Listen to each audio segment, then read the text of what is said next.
مشهد رأس مي القاضي في مسلسل العتاولة.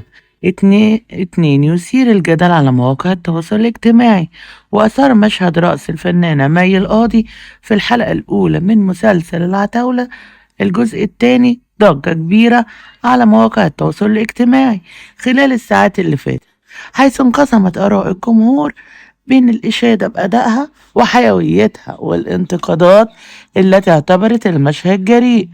وفي المشهد ده تألقت مي القاضي ببدلة رأس وقدمت أداء مميز على أغنية الوحش لحسن شاكوش، مما أضاف عنصر الإثارة والتشويق للأحداث.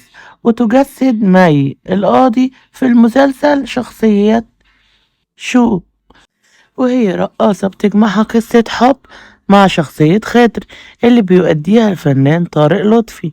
المسلسل من بطولة أحمد السقا وطارق لطفي وباسم سمرة وفيفي عبده وزينة وعدد كبير من الفنانين والنجوم، ومن إخراج أحمد خالد موسى.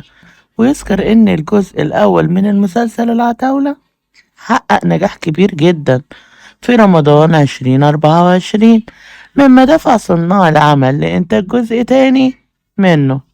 ولحد هنا نكون وصلنا لنهاية الفيديو، تابعونا في فيديو جديد.